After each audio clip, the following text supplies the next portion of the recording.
Simplification के part 3 में आपका स्वागत है। आज हम यहाँ पे सर्टेन इंडिसेस के रूल देखेंगे और अप्रोक्सीमेशंस के क्वेश्चंस को कैसे करना है, कैसे टैकल करना है, वो हम समझेंगे। तो सबसे पहले हम यहाँ से अगर शुरुआत करें सर्डो इंडिसेस से, तो आपके सामने दोनों के रूल्स आपको पता होने चाहिए। आपको न सिर्फ सिंप्लीफिकेशन बल्कि आपको इनका आगे चल कर के नंबर सीरीज, उसके बाद फिर आपको अर्थमेटिक, डीआई सब जगह यूज होता है। तो देखिए, इसमें ना कई सारे रूल्स होते हैं और वो रूल्स हम पढ़ेंगे जो आपके एग्जाम में काफ़ी इंपॉर्टेंट हैं। जैसे अगर हम इंडिसेस की बात करें तो सबसे पहले आता है इसका प्रोडक्ट का रूल। प्रोडक्ट का रूल क्या कहता है कि ये जो बेस है ना, और अगर बेस सेम है और पावर्स इनकी अलग अलग है और बीच में क्या हो रहा है, मल्टीप्लिकेशन हो रहा है। प्रोडक्ट का मतलब मल्टीप्लिकेशन, तो होता क्या है, पावर्स जुड़ जाती हैं। ऐसे समझिए, अगर लिखा है 2 की पावर 3 इंटू में 2 की पावर 2 या फिर 2 की पावर 4, तो हम चाहें तो इसको ऐसे कर सकते हैं, लेकिन यहाँ पे हमें अगर इंडिसेस का रूल पता है तो हमको पता है 2 की पावर, ये क्या हो जाएगा, 3 + 4 मतलब 2 की पावर 7। ये इसका आंसर होगा, ऐसे निकलता है। वहीं पे अगर हम क्वेश्चंस की बात करें अगर, तो अगर ये ऐसे लिखा हुआ है कि a की पावर m और a की पावर n को अगर डिवाइड किया जा रहा है, ध्यान रखना बेस सेम है इसमें, तो यहाँ पे जो पावर्स होती हैं वो माइनस होती हैं। जैसे अगर मैं आपके सामने लिखूं 3 की पावर 6 डिवाइडेड बाई 3 की पावर 2, तो ये क्या होगा, ये पावर्स माइनस होंगी। ये 3 की पावर 6 - 2 इज इक्वल टू 3 की पावर 4, ये इसका आंसर होगा, है ना। आप चाहे एक स्टेप में लिख दें, ये आपको एक्सप्लेन करने के लिए बताया जा रहा है। वहीं पे पावर ऑफ पावर का रूल क्या कहता है कि अगर कहीं पे ऐसा लिखा है a की पावर m और फिर ब्रैकेट है उसकी पावर n, ऐसे लिखा है, तो इसका मतलब होता है कि वो पावर्स आपस में मल्टीप्लाई होती हैं, a की पावर m इंटू n होता है।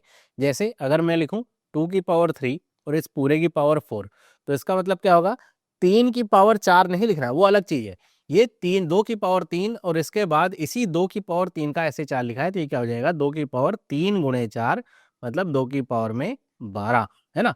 फिर जीरो एक्सपोनेंट का रूल कि अगर कोई भी वैल्यू है उसकी पावर में अगर जीरो है, तो उसका मतलब क्या है कि उसकी वैल्यू एक ही आएगी।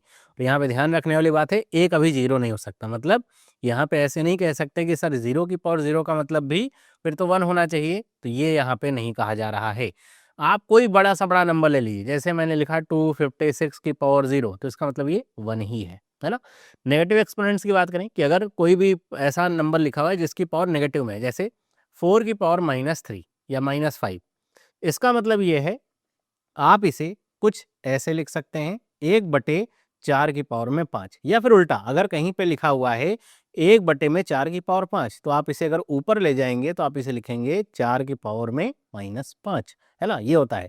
वहीं पे अगर हम फ्रैक्शनल एक्सपोनेंट्स की बात करें कि अगर ऐसे लिखा हुआ है a की पावर में m/n, है ना, या फिर मैं इसे किसी और एग्जाम्पल से दिखाऊं आपको। लेट से मैंने लिखा 16 की पावर में 3/4, तो इसका मतलब क्या होता है, जो भी ये पावर ये जो यहाँ पे नंबर जो बटे के नीचे होता है ना, वो आपका आगे आता है कुछ ऐसे, यहाँ पे 4, यहाँ पे 16 की पावर 3 ऐसे रहेगा। इस तरीके से लिखा जाता है। मतलब अब आप इसे ऐसे मत करिएगा कि आप इसे 16 × 16 × 16 करिए, फिर फर्दर ब्रेक करिए, फिर उसके बाद देखिए यहाँ पे 4 है। यहाँ पे जितना भी नंबर होता है वो ये बताता है कि अंदर से वही नंबर बाहर होगा उसी उतने ही पेयर में। जैसे अगर यहाँ पे क्या होता, केवल 2 होता 16, तो इसको हम ब्रेक कर लेते, ये क्या हो जाता है 4 × 4, मतलब 4 अगर 2 बार हो गया तो एक 4 बाहर आ जाएगा। तो अगर यहाँ पर क्या लिखा हुआ है, 4 लिखा हुआ है, तो 16 तो 4 बार है नहीं, 3 बार है, तो आप इसको फर्दर ब्रेक करेंगे 4 में, फर्दर ब्रेक करेंगे 2 में, फिर उसके बाद आप 2 के ऐसे 4 पेयर बनाएंगे, फिर 1 2 बाहर आएगा, ऐसे करके करना पड़ेगा। लेकिन आपको ये बताता है एक्सपोनेंट्स का रूल कि अगर ये ऐसे लिखा हुआ है तो आप इसे ऐसे भी समझ सकते हैं कि 16 और इस पूरे की पावर में 3, मतलब आप इस 16 को निकाल लीजिए। 16 का मतलब क्या होता है, 2 की पावर 4, तो मतलब इसका क्या आ जाएगा, 2 बाहर, और 2 की पावर 3 का मतलब क्या हो जाएगा, 8। ये आपका आंसर आ जाएगा। तो ये है इंडिसेस के रूल, इस तरीके से काम करते हैं। वहीं पे सर्ट्स के रूल की अगर बात करें कि यहाँ पे सबसे पहले तो ये बताया जा रहा है कि जो इरेशनल नंबर्स हैं, जो जिनका परफेक्ट स्क्वायर या क्यूब नहीं है, उनको ऐसे हम रिप्रेजेंट करते हैं, है ना। अब यहाँ पे मल्टीप्लिकेशन का रूल जो है वो क्या कहता है, ये आप इसे इग्नोर करिएगा। मल्टीप्लिकेशन का रूल ये कहता है कि अगर कोई भी नंबर आपका है, लेट से अगर मैंने लिखा √2 और यहाँ पे लिखा √5, तो हम मल्टीप्लाई करेंगे तो हम एक ही अंडर रूट लगा के नंबर्स को मल्टीप्लाई कर लेंगे, क्या आ जाएगा, √10, यही इसका आंसर होगा, है ना। वही डिवीजन का रूल क्या कहता है कि अगर मैंने ऐसे लिखा √2 और इसको मैं डिवाइड कर रहा हूँ किससे, अंडर रूट में लेट से 7 से, तो मैं इसे क्या लिख सकता हूँ, एक ही अंडर रूट में 2/7, है ना। ऐसे भी आप लिखोगे अंडर रूट में 2/√7, तो आप इसे ऐसे लिखा सकते हो, एक ही अंडर रूट में 2/7। अगर ये अंदर वाला कट रहा है, जैसे अगर यहाँ पे 8 लिखा होता तो ये 1/8 हो जाता। फर्दर आप इसे, ये 2/8 होता, फर्दर कट करते तो ये क्या हो जाता 1/4 की अंडर रूट में, तो 1 का 1 बाहर आता, 4 का 2 बाहर आ जाता, तो 1/2 आंसर हो जाता है इसका। सिंप्लीफाइंग जो होता है सर्ड्स के लिए, वो आपका कैसे काम करता है कि अगर ये ऐसे लिखा हुआ अंडर रूट में a² इंटू में b, तो जो स्क्वायर है, अगर यहाँ पे कुछ नहीं लिखा है मतलब यहाँ पे 2 लिखा हुआ है, तो इसका मतलब एक a बाहर आ जाएगा और अंडर रूट में b कुछ आप ऐसे लिख सकते हो। इसे आप अगर एग्जांपल से समझो कि अगर मान लीजिए कुछ ऐसे लिखा हुआ है, लेट से यहाँ पे लेट से मैंने कहा कि यहाँ पे 12 लिखा हुआ है, तो 12 का मतलब क्या हुआ कि आप इसे ऐसे लिख सकते हो ना, 4 गुणे 3 में अंडर रूट के, तो 4 किसका स्क्वायर होता है, 2 का, तो 2 बाहर आ जाता है और इसे आप लिखते हैं 2√3। इस तरीके से आप लिख सकते हैं।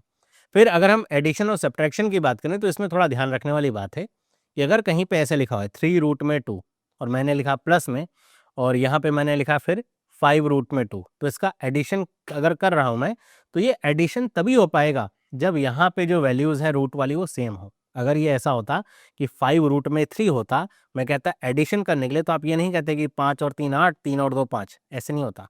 तो अगर हम अभी एडिशन करने को कहें तो ध्यान रखना कि ये √2 कॉमन होता है और 5 और 3 8 होंगे, और इसे हम लिखेंगे 8√2। अंदर की वैल्यूज जुड़ती नहीं कि 2 + 2 4 हो जाए, है ना, वो नहीं होता है। और यहाँ पर ये भी ध्यान रखना है कि अगर ये सेम होगा रूट वाली वैल्यू तभी ऐड और सब्ट्रैक्ट भी होगा, वरना वो भी नहीं होगा। इस तरीके से आपको इसको लेके चलना होता है। वहीं पे रैशनलाइजेशन का मतलब क्या होता है कि जैसे मैंने अगर लिख दिया 3/√2, तो ये कहा जाता है कि आपको कभी भी बटे में √2 ऐसे नहीं रखना है। तो वो हटाना कैसे होता है कि आप √2 का ही ऊपर और नीचे मल्टीप्लाई कर दो, तो ये ऊपर क्या हो जाएगा 3√2 और नीचे √2 इंटू में √2 होकर के क्या हो जाएगा, केवल 2 बचेगा। और इस तरीके से रैशनलाइजेशन इसका हो जाता है। तो इस तरीके से ना जो सर्ड और इंडिसेस के रूल्स हैं वो आपको ध्यान में रखने होते हैं। इनका प्रयोग आपको बहुत ज़्यादा सिंप्लीफिकेशन में मिलेगा, आगे चल करके डीआई वगैरह में भी काफ़ी इसका इस्तेमाल होता है, तो वहाँ के लिए आपको बहुत बेनिफिट देगा। अगर इनमें से रूल्स आपको नहीं पता है, कहीं भी थोड़ी बहुत गड़बड़ी करी तब दिक्कत होती है। अब चलिए स्टार्ट करते हैं, कुछ अप्रॉक्सीमेशन के क्वेश्चन करते हैं।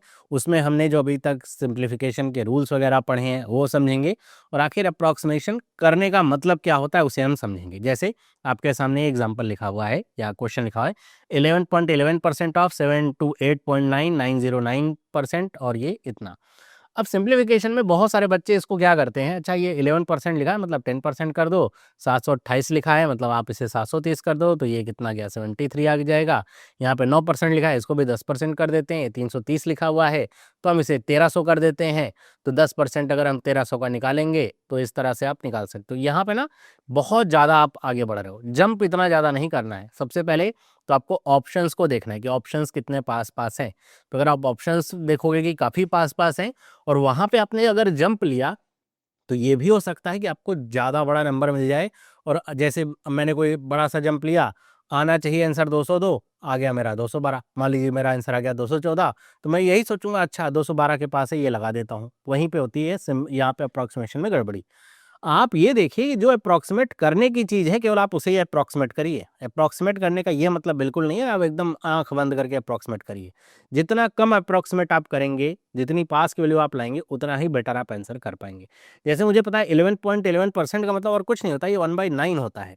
और ये 728.9 लिखा हुआ है, और यहाँ पे अगर 1/9 आ गया तो मैं समझ जाऊँगा ये 729 है। क्यों? कट जाता है भाई, 9 का क्यूब होता है, ये 81 हो जाएगा, तो बस आसान हो गया।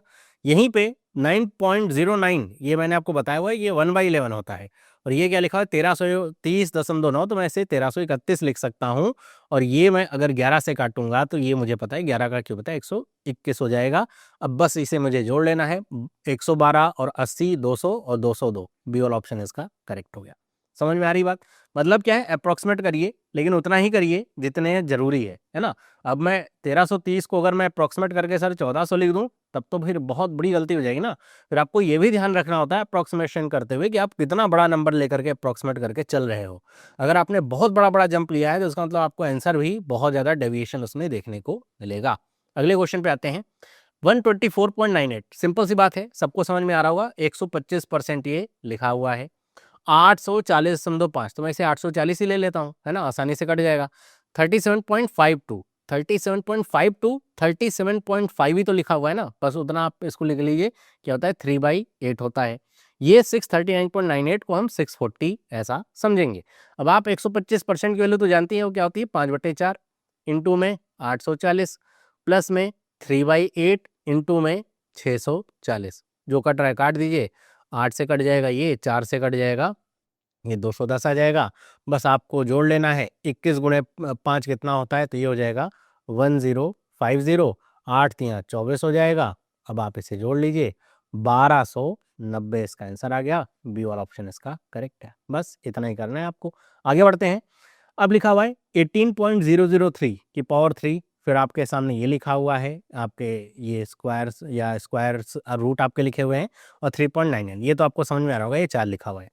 सबसे ज़्यादा जो कठिन होता है ना अप्रोक्सीमेशन में, वो स्क्वायर रूट और क्यूब रूट ही होता है, सबसे ज़्यादा कठिन अगर देखा जाए तो।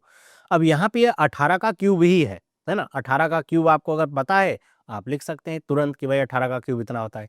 अगर 18 का क्यूब नहीं पता है, और जो मैंने आपको बता रखा है कि आपको कम से कम अगर 100 तक के स्क्वायर और 25 तक के क्यूब याद रहेंगे, तो आपको बहुत बेनिफिट मिलेगा। मतलब आपकी जो स्पीड है ना बहुत तेज रही। ऐसा नहीं कह रहा कि कोई निकाल नहीं सकता, निकाल तो आप सकते ही हो, लेकिन वो निकालने में जितना समय जिसको जा रहा है, उसके तुलना में आप 4 क्वेश्चन और आगे बढ़ चुके होगे।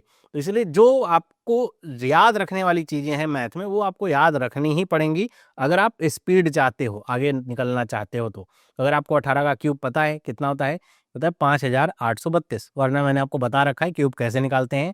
आपको यहाँ पे ऐसे लिखना है ए क्यूब, फिर आपको लिखना है 3a square B, 3a square B, फिर लिखना है 3ab स्क्वायर, और फिर लिखना है बी क्यूब। अब आप निकालिए, 8 का क्यूब करिए, वो करिए भाई, उतने में तो भाई 4 क्वेश्चन कोई भी आगे बढ़ जाएगा, है ना, क्योंकि ये कॉम्पिटिटिव एग्जाम है, पास होने का तो एग्जाम है नहीं।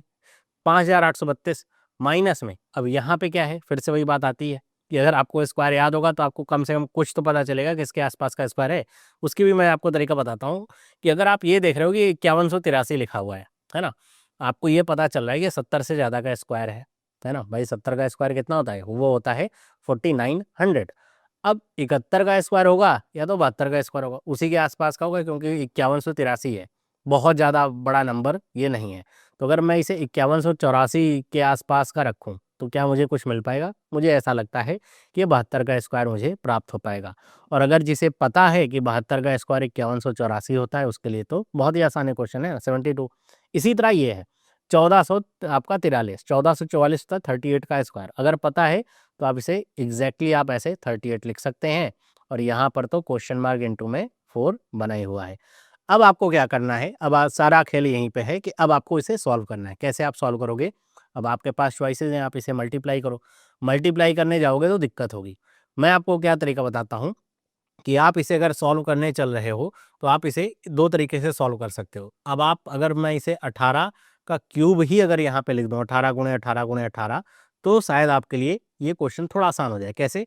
मैं इसमें कॉमन ले सकता हूँ। जैसे 18 कॉमन ले लूँ तो 18 चौके 72, यहाँ पे 4 बचेगा, तो ये 18 कॉमन आ गया। अब अगर यहाँ पे 4 है, तो इसका मतलब क्या है कि मैं यहाँ से 4 और कॉमन ले सकता हूँ।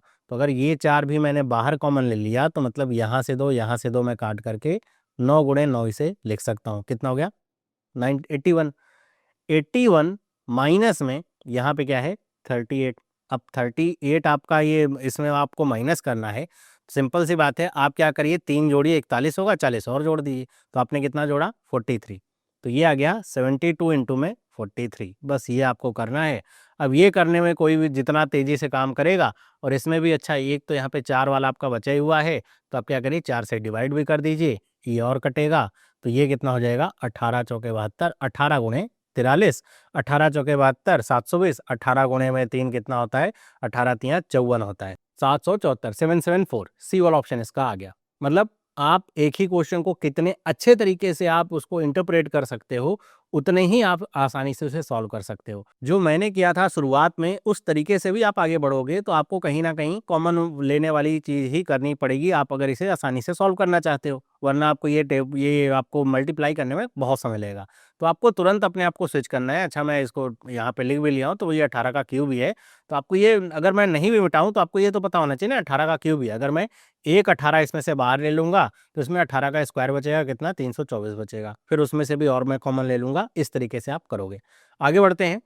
अब ये देखिए क्या लिखा हुआ है 64.95, तो हम इसे 65 लिख सकते हैं। ये क्या हो गया 16 हो गया। अब आप इसे चाहें तो बड़े आसानी से आप मल्टीप्लाई कर सकते हैं, है ना। यहाँ पे क्या लिखा हुआ है 25 लिखा हुआ है और ये क्या लिखा हुआ है 44 लिखा हुआ है। 25 गुणे में 44, 25 का मतलब मैंने बताया था 100/4, तो ये क्या हो जाएगा 1100। यहाँ पे क्या आ गया 1100 आ गया। ये 16 गुणे 6 कितना होता है 96, तो 960, 16 पंचे 80, 960 में अगर मैं 80 जोड़ दूं तो ये वैल्यू आपकी कितनी हो जाएगी 1040, 1040। अब आपको बस जोड़ लेना है, वैल्यू कितनी हो जाएगी 2140। ये वाला ऑप्शन करेक्ट हो गया। आगे बढ़ते हैं। लिखा 47.99 divided by question mark into में 71.98 डिवाइडेड बाय 11.99, तो आप इसे 12 मानिए 72 मानिए, ये आ गया कितना 6 आ गया। ऊपर क्या हो जाएगा 48 इंटू में 6 और ये क्या हो गया क्वेश्चन मार्क, और ये क्या हो गया इंटू में 150 और ये इक्वल टू क्या है 4320, 0 से 0 काट दीजिए। अब आपके सामने 432 बचा हुआ है, 6 से अगर मैं काटना चाहूँ 6 सत्ते 42, 6 दूनी 12, पूरा का पूरा कट गया। 72 है और यहाँ पे क्या है 48 है, किससे कट जाएगा 12 से काट लीजिए, 12 चौके 48 हो गया और 12 छंग 72 हो गया, है ना। ये वैसे और भी आप आसानी से काट सकते थे, सीधे 24 से काट सकते थे इसे। तो ये क्या हो जाएगा आपका 3 और यहाँ पे काटेंगे 3 पचे 15, 5 दूनी 10, सी वाला ऑप्शन इसका करेक्ट हो गया। मतलब ये क्वेश्चन चाहे बड़ा है लेकिन अगर आपको ये पता है कि उसको कैसे स्मार्टली कन्वर्ट कर लेना है तो आपके लिए क्वेश्चन करना आसान है। अब अगला क्वेश्चन देखिए, लिखा हुआ 83.39% of this divided by this, ये तो 18 ही है। ये आप क्या कह सकते हैं 2160 कर लिख लीजिए, बहुत ज़्यादा डिबेट मत करिए। इसको आप क्या करेंगे, आप इसे 80% कर लीजिए या तो आप 85% कर लीजिए अपनी सुविधा के लिए, दोनों में ही आपको जो रिजल्ट है वो डेविएट होंगे, है ना, होंगे ही। यहाँ पे ऑप्शन आपके पास पास ही हैं, तो आप इसे अगर समझ पा रहे हैं। ये क्या लिखा हुआ है, ये लिखा हुआ है 83.33%, और मैंने आपको परसेंटेज फ्रैक्शन में पहले ही बता रखा है कि इसकी वैल्यू क्या होती है, ये होती है 5/6, बहुत ही ज़्यादा पूछी जाने वाली वैल्यू है 2160 और डिवाइडेड बाई 18। ये आपको करना है। आपको पता है 6 का क्यूब ही होता है 216, आप इसे 36 या 360 से आप काट सकते हैं। 18 दूनी 36 हो गया, 20 पंचे 100 हो गया, सी वाला ऑप्शन करेक्ट हो गया। आगे बढ़ते हैं। 14.28%, ये तो सीधी सी वैल्यू क्या है 1/7, इनटू में ये क्या लिखा हुआ है 2420 लिखा हुआ है, प्लस में 16.66%, है ना। ये क्या होता है, ये होता है 1/6 इनटू में 4320। बस आपके सामने मतलब वैल्यूज आपको यहाँ पे प्राप्त हो गई। कैंसिलेशन ही आपको करना है, तो आप इसे कितनी बार काट सकते हैं, यहाँ पे 7 चौके 28 हो जाएगा, कितना हो जाएगा यहाँ पे। तो अगर ऐसा है अच्छा मैंने यहाँ पे देखिए 29 था, ये 3 होना चाहिए, है ना, 3430 होना चाहिए। 7 9 63, पूरा का 343 था तो आसानी से कट ही जाता। यहाँ पे आप देखिए 6 7 42, 6 दूनी 12, ये पूरा का पूरा कट गया। 490 और 720, क्या करना है भाई, इस 720 में से 10 उठा के इसे दे दो, 500 हो जाएगा।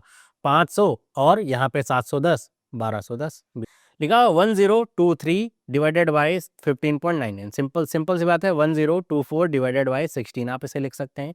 ये क्या होता है 195 तो किसी का होता नहीं, क्या होता है 196 होता है, कितने का 14 का, प्लस में क्वेश्चन परसेंट ऑफ 399, परसेंटेज से आप इसे 400 लिखेंगे तो यहाँ पे क्या बचेगा केवल 4 बचेगा। तो 4 इंटू में क्वेश्चन मार्क डिवाइडेड बाई आप इसे 1120 लिख लीजिए। आप इसे काट लीजिए, 2 से काटना है या 16 से आप इसे डायरेक्ट काट लीजिए। 16 गुणे 6 96 होता है, 6 बचेगा। 16 गुणे 4 ऐसे कट जाएगा। 14 छंग 84, 840, 14 गुणे 4 कितना होता है 56, तो कितना हो जाएगा 896। और ये 896 ये आपका 4 इंटू में क्वेश्चन मार्क है तो ये दूसरी तरफ जाएगा, तो 1120 में से आपका घटेगा और ये क्या हो जाएगा 4 इंटू में क्वेश्चन मार्क। अब मैं क्या करूँ, 896 को यहाँ पे घटाने की जगह मैं जोड़ लूँ। अगर 896 में मैं 4 जोड़ दूँ, है ना, तो क्या हो जाएगा 900, और 900 में मुझे 220 और जोड़ना है, तो आपका पूरा का पूरा वैल्यू बन जाएगी। तो ये क्या हो जाएगा 224 डिवाइडेड बाई 4, 4 पंचे 20, 4 छंग 24, 56 आंसर। आगे बढ़ते हैं। 138% ऑफ 1440, 87.51% ऑफ 1024 ऐसा। अब 138% क्या होता है, 138% तो कुछ नहीं होता है, आप इसे 140% कर सकते हैं निकालने के लिए, लेकिन वैल्यूज़ आपको बड़ी यहाँ पे मिलेंगी। वैसे भी मुझे ये पता है 138% तो कुछ नहीं होता, लेकिन मैं 137.5% तो लिख सकता हूँ, है ना। अब आप खुद ही सोचिए कि मैं 2% बढ़ाना ज़्यादा मेरे को ज़्यादा सटीक आंसर देगा या आधा % कम करना ज़्यादा सटीक आंसर देगा, तो आपको जवाब मिल जाएगा। 37.5% आखिर होता क्या है, तो ये होता है 100 प्लस में 37.5%। ये क्या होता है, तो ये होता है, आप मतलब आप अगर इसे निकालने जाएंगे तो आपको ये मिलेगा 3/8। तो आप इसमें 100% आप जोड़ेंगे, मतलब 1:3/8, तो ये 11/8 आपकी वैल्यू मिलेगी। इनटू में ये आप इसे लिखेंगे 1440 माइनस में, और 87.5% क्या होता है, तो ये होता है 7/8 इंटू में 1024। अब आपको क्या करना है, आपको बस कैंसिलेशन वगैरह करना है। अगर मैं इसे कैंसिल करूंगा, 8 एकम 8 होगा, 6 बचेगा, ये 180 हो जाएगा पूरा का पूरा। यहाँ पर कैंसिलेशन करूंगा तो 8 एकम 8 होगा, 2 बचेगा, 8 दूनी 16 होगा, और फिर ये 8 अट्ठाईस 64, 128 हो जाएगा। अब 11 से 180 का गुणा करना आसान है, 0, 8 प्लस 0 तो 8, 8 एक 9, 8 9 1 1980। अब इसे करना आसान है क्या? हाँ, आप अगर 120 प्लस 8 में से तोड़ लीजिए, 12 गुणे 7 84, मतलब 840, और 8 सते 56, कितना हो जाएगा? 896। अब आपको क्या करना है? घटा लेना है। घटाना भी कैसे है? आप सिंपल सी बात सोचिए कि अगर आप इसमें 4 जोड़ दिए, 896 में 4 जोड़ दिए, 900 हो जाएगा। अब यहाँ तक 1980 तक पहुंचने के लिए आपको कितना जोड़ना है? तो बस 1080 जोड़ना है उसमें, है ना? तो मतलब यहाँ पे आपने कितना जोड़ा है? 1080 प्लस 4, 1084, सी वाला ऑप्शन। अब अगला क्वेश्चन है 62.45%, और ये ऐसे लिखा हुआ है। अब यहाँ पे आपको पता है ये वैल्यू तो निकालना बड़ा कठिन है, नहीं। अब आप अगर ऐसे लिखा हुआ है ना, तो आप ये समझ लीजिए एग्जामिनर आपको कह रहा है 10404 ये निकालना है, तो आप इसे आसानी से निकाल सकते हैं। देखिए इसके दो तरीके, एक तो आप इसको एग्जैक्टली ऐसे निकाल लीजिए, या आखिरी में 4 है तो यहाँ पे 2 होगा, या तो 8 होगा, 10 और 11 के बीच में तो 102 होगा, तो 108 होगा, 105 से आप कंपेयर करके निकाल लीजिए। या फिर आप थोड़ा कॉमन सेंस लगाइए कि भाई 100 का स्क्वायर क्या होगा? 100 का स्क्वायर आपका अगर आप निकालने जाओगे तो 10,000 आएगा। तो 102 का स्क्वायर ये 10,404 ही तो होगा, 108 का स्क्वायर तो होगा नहीं, क्योंकि फिर वो आपका 111 के स्क्वायर के आसपास होना चाहिए, तो वो आपका 12,000 के आसपास तो है नहीं वैल्यू। तो आप इसे आसानी से क्या बता सकते हो? 102 का। ये क्या है? ये लिखा हुआ है 62.5%, मतलब ये लिखा हुआ है 5/8 इंटू में 102 प्लस में 18.15% का, मतलब आप इसे 18% ही लिख सकते हैं। ये वैल्यू क्या हो जाएगी? 1100 इंटू में, अच्छा ये परसेंट में है, ये क्या हो जाएगा? 1100। 2 जीरो से परसेंटेज काट दीजिए, तो ये क्या हो गया? 198। अब आप 8 से अगर इसे डिवाइड करेंगे तो ये क्या हो जाएगा? 8 एकम 8 होगा, फिर ये 2 बार जाएगा, 8 दूनी 16 होगा। यहाँ तक मैं कर रहा हूँ, 12 पंचे 60 है, और ये क्या है? 198 है। तो मतलब ये जो वैल्यू होगी, ये अगर मैं आगे लेकर के जाऊँगा, लेकिन ये 13 के आसपास की वैल्यू आएगी। 13 पचे 65 और 198 आप करेंगे तो आपको 262 जो आंसर है वो प्राप्त होगा। आगे बढ़ते हैं। 43.75% ऑफ 2559, मतलब आप इसे 2560 लिख सकते हो। 62.5 ये तो आपको भी मैंने बताया ही, 5/8 हो जाएगा। 3200 ये आपका वैल्यू आ जाएगी। ये क्या हो गया? 5/8 इंटू में 3200, 8 चौके 32, तो ये वैल्यू तो आपकी कितनी आ गई? 2000 आ गई। प्लस हो रहा है, मतलब इसमें से कोई बड़ी वैल्यू ही आएगी। 63.75% ये वैल्यू कितनी होती है? 43.75%। एग्जैक्ट वैल्यू आप इसकी निकाल सकते हो, या फिर आप इसमें हाफ एंड डबल भी कर सकते हो, है ना? हाफ एंड डबल भी कर सकते हो। कैसे करोगे आप, वो भी आप अगर सीखना चाहो तो कर सकते हो। देखो, आप 43.75% अगर लिखा है, हाफ एंड डबल का मतलब सेम वैल्यू ऊपर जोड़ रहे हैं, सेम वैल्यू घटा रहे हैं। अगर मैं इसमें 2 का मल्टीप्लाई करूंगा तो ये आपका 86 पॉइंट या 87.5 के आसपास आपको वैल्यू ये आपको देगा। वहां से आप समझ सकते हो 87.5 आखिर क्या होता है। वो आपका अगर 87.5 आपको समझ में आ रहा है कि 7/8 होता है, तो ये जो है ये आपकी 7/16 आएगी, मतलब हाफ मैंने किया हुआ है, तो वो 7/16 आएगी, वहां से निकाल सकता हूँ। या फिर मैं क्या करूं, ऊपर 4 का गुणा कर दो, नीचे 4 का गुणा कर दो, ऐसा भी मैं कर सकता हूँ। मतलब मैं 87.5 तक गया तो वहां से तो कुछ हेल्प मिली नहीं, मैं उसका भी गुणा कर दूं, है ना? तो उसमें भी 2 का गुणा और कर दूं, तब मेरे को वैल्यू मिल सकती है ना? वहां से आप कर सकते हो। लेकिन अगर मैं 87.5 तक पहुंच गया हूं तो मेरे को ये समझ में आ गया, ये क्या है? 7/16 इंटू में 2560 की वैल्यू लिखी हुई है। अब आप इसे 16 से आप कैंसिल आउट कर लीजिए। 16 एकम 16, 16 गुणे 6 96 कट गया। 16 गुणे 7 कितना होता है? तो ये होता है आपका 112। तो ये क्या हो गया? 1120 प्लस में 2000, तो ये क्या हो गया? 3120। डी वाला आंसर इसका करेक्ट है। आगे बढ़ते हैं।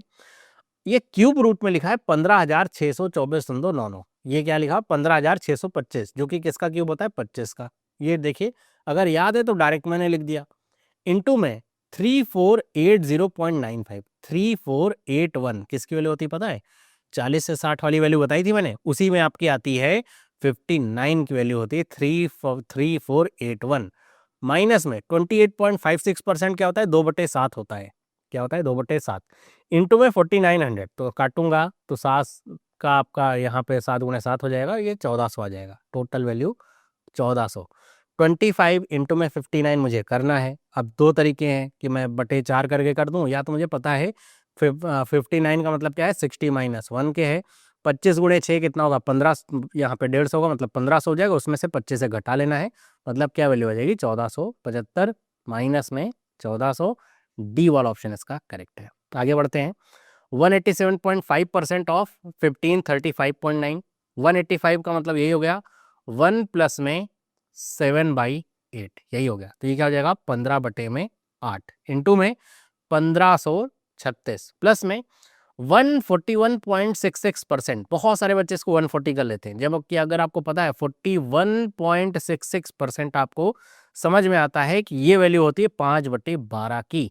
तो आपको ये वैल्यू अगर 5/12 की है तो 1 उसमें और ऐड करूंगा मैं, तो ये 17/12 हो जाएगी। ये समझ में आ रहा है ना कि 17/12 कैसे हुआ, कि मैंने इसे ऐसे तोड़ा है 100 प्लस में 41.66, तो ये 100% की वैल्यू 1, इसकी वैल्यू कितनी हो जाएगी, 12/15, 12 कम 12 5 17, 17/12 इंटू में ये क्या हो जाएगा 864। अब कैंसिलेशन करना है मुझे, 8 कम 8 करूंगा 7 बचेगा, 8 9 72 हो जाएगा, फिर 8 दूनी 16 हो जाएगा, कट गया। यहाँ पे अगर मैं काटूंगा 12 गुणे 7 84, 12 दूनी 24, ये भी कट गया।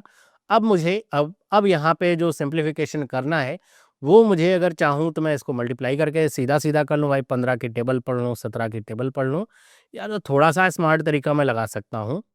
और वो स्मार्ट तरीका क्या होगा कि मैं देखूं कि इनके इनके बीच में कुछ कॉमन आ जाए। अगर वो कॉमन आ गया तो मेरे लिए करना थोड़ा सा आसान ये हो जाएगा। तो कॉमन कैसे निकल सकता है, तो ये 15 और 17 में तो निकलेगा नहीं, इसी में निकलेगा। तो ये मैं 8 8 अगर यहाँ पे कॉमन ले लूँ तो 9 बार कटेगा, ये 8 दूनी 16 हो जाएगा, 3 होगा, 8 चौके 32 हो जाएगा, मतलब ये वैल्यू आपकी आपकी आ जाएगी। मतलब 8 में इसमें से क्या ले सकता हूँ, कॉमन ले सकता हूँ। अगर मैंने 8 कॉमन लिया तो यहाँ पे क्या बचेगा, 15 गुणे में 24 और माइनस में 17 और 8 9 72, ये आपकी वैल्यू आ गई। 15 गुणे 24 करना आसान है, 15 दूनी 30, 300, 15 चौके 60, कितना हो गया 360। और माइनस में क्या करना है, 17 गुणे में 9 कितना हो जाएगा 153। मैंने कहा था टेबल से याद होंगी तो बहुत आसान होगा। 360 माइनस में 153 क्या करूं मैं, जोड़ करके अगर मैं इसमें 7 जोड़ दूं तो 160 हो जाएगा, 200 और जोड़ दूं तो क्या हो गया 8 गुणे में 207। अब ये करना आसान है क्या, हाँ 1656 वैल्यू मेरी आ गई। कौन सा ऑप्शन से हो गया, बी वाला। अब यहाँ पे जब अंदाजा मैं लगा रहा था तो मैं 1700 मार सकता था, सी वाला। इसीलिए अंदाजा लगाना ना कई बार भारी पड़ जाता है। और ये जो मैंने इतना लंबा इटरेशन किया ये आपको करने की जरूरत है, समझाने के लिए कर रहा हूँ मैं, ताकि आपको समझ में। आप यहीं से डायरेक्ट वैल्यूज लिख सकते हो कि भाई मल्टीप्लाई करके क्या आएगा, और आप उसके आधार पे कर सकते हो। आप सोचो कि 207 गुणे 8 मैंने मल्टीप्लाई किया है, अगर मैं यहाँ पे फंसता ना 15 गुणे 192 और 17 गुणे 72, तो मेरे लिए लंबा हो जाता वो मल्टीप्लिकेशन करना, और जहाँ नंबर लंबा होता है वहाँ पे गलती होने के चांसेस बढ़ते हैं। 33.98 को मैं 34 लिख लेता हूँ, इंटू में 41.99 को मैं 42 लिख लेता हूँ, डिवाइडेड बाय 17 प्लस में 48.05% ऑफ 1240। अब ये 48.05% है, मैं इसे 48% इंटू में 1250 कुछ ऐसा लिख लेता हूँ। 17 गुणे 2, 17 दूनी 24, 42 गुणे 2 कितना हो जाएगा 84। प्लस में यहाँ पे देखो, आप एक काम ये कर सकते हो, ये थोड़ा देखो कि ये परसेंटेज जो है आपको पता है, परसेंटेज 48% के साथ लगा है, चिपका नहीं है, ये परसेंटेज इधर भी जा सकता है। मतलब अब केवल मैं इसको थोड़ा समझा रहा हूँ कि मैं इसे ऐसे भी लिख सकता हूँ 1250% ऑफ 48, ऐसे भी लिख सकता हूँ। आपका वो ऐसे लिखेंगे क्यों, क्योंकि इसकी वैल्यू क्या होती है, ये होती है 100/8। अब ये अगर मैं करूंगा तो 8 6 48 600 आंसर आ जाएगा, और उससे मैं बी वाला ऑप्शन टिक कर सकता हूँ। अब आप कहोगे ये कैसे आया 16/8 100/8, तो आप ऐसे सोचो कि अगर ये 125 होगा, 150 बटे में 100 होगा, 0 से 0 काट दो। 125 आपकी वैल्यू जो आ रही है, इसको अगर मैं फर्दर कट करूंगा तो ये क्या हो जाएगा 25 और बटे में 2, यही वैल्यू आ जाएगी क्या, 25 बटे में 2। 25 को मैं क्या लिख सकता हूँ 100/4, और 4 यहाँ पे नीचे 2 से गुणा हुआ 100/8 हो जाएगा। तो वहां से हम इसको डायरेक्ट क्या लिख सकते हैं 100/8, और करना आसान है, 8 6 48 कितना हो गया 684, बी और ऑप्शन इसका करेक्ट है। अगला सवाल देखते हैं। लिखा 15.99 की क्यूब डिवाइडेड बाय 63.98 का स्क्वायर इंटू 55.98 और 4 की पावर में इतना, है ना। तो ये वही सर्टेन इंडिसेस वाले आपके रूल चलते हैं इसमें। आपको बस ये ध्यान रखना है कि जो भी आंसर लाना है वो 4 की यहाँ पे बेस में लाना है, जो यहाँ पे लिखा रहे उसकी बेस में आपको लाना है।